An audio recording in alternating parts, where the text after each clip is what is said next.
Sveiki visi! Na ką, šiandien pas mus ant stalo vaizdo turinys. Tiksliau, kaip jį kurti internetiniai reklamai. Turim čia vieną šaltinį panagrinėti.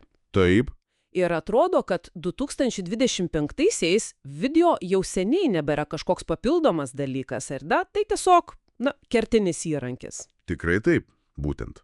Šaltinis irgi pabrėžia, kad video, ne tik didina įsitraukimą ar ten prekės ženklo matomumą, bet ir tiesiogiai veikia pardavimus, konversijas. O svarbiausia, kad didžioji dalis viso šito reikalo žiūrima per telefoną. Tai formatas idealus. Supratau, mobilieji. Čia raktas. Bet gerai, grįžkim prie pačios turinio kūrimo. Kas ten tame šaltinyje išskiriama kaip esminis dalykas, kad tas video veiktų 2025-aisiais?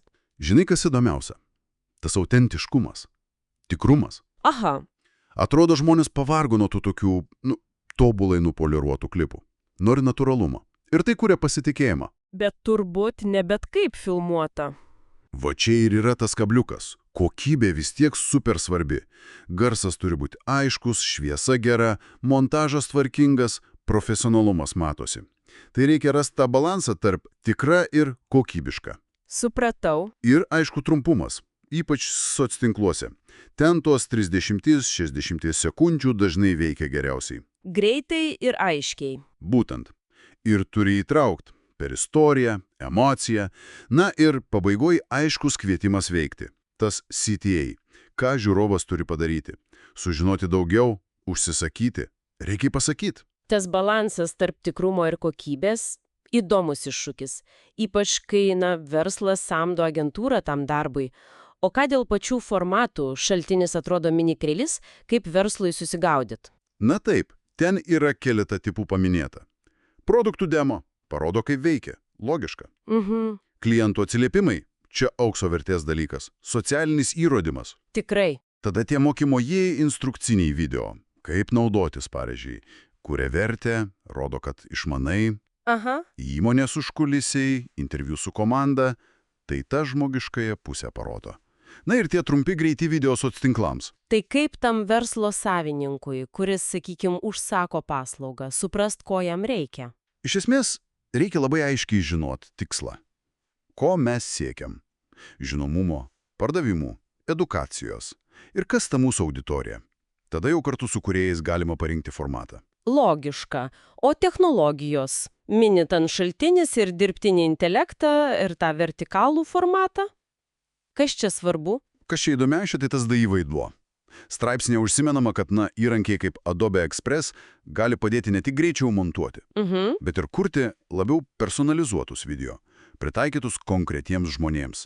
Čia jau žingsnis į priekį. O vertikalus formatas? Čia jau turbūt ne naujiena. Tie skaičiai 94% žiūri vertikaliai telefone. Tai milžiniškas skaičius. Vau. Tai ignoruoti būtų, tiesiog kvaila.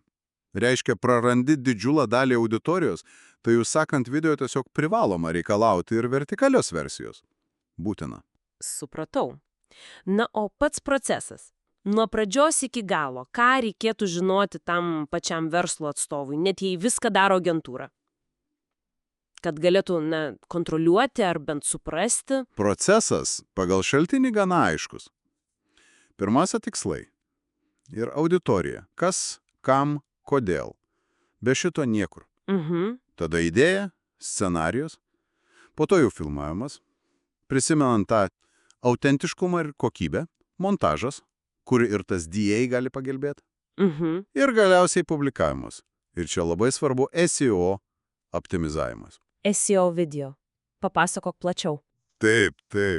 Tai reiškia ne tik gerą pavadinimą su raktažodžiais ar aprašyme, bet ir subtitrai. Labai svarbu, nes daug kas žiūri be garso, plus pasiekiamumas. Teisybė. Tada žymos, tie tags ir patraukli miniatūra, tas thumbnail, kad norėtųsi paspaust. Visa tai padeda video būti randamam, tai verslui svarbu suprasti šitos žingsnius, kad galėtų kalbėti su kūrėjais viena kalba. Taigi, reziumuojant, video internete galinga jėga, bet raktas į sėkmę yra strategija, autentiškumas, bet ne bet kaip, o su kokybė. Aiški žinutė, aiškus tikslas ir CTA. Tinkamas formatas pagal auditoriją, na ir technologijos DI, vertikalus formatas. Tiksliai. Ir žinai, galvojant į priekį, tas DI paminėjimas šaltinyje, tai kelia tokį klausimą pamąstymui. Klausau. O kas jei DI būtų naudojamas ne tik kurti, bet ir analizuoti video efektyvumą realių laikų? Įsivaizduok sistemą, stebi, kaip žiūrovai reaguoja ir siūlo pakeitimus kampanijos metu. Oho! Kad maksimaliai padidintų rezultatą. Čia atsivertų visai naujos galimybės optimizacijai, ar ne? Tikrai intriguojanti mintis. Na, ačiū už šias įžvalgas šiandien. Prašom. Iki kito karto.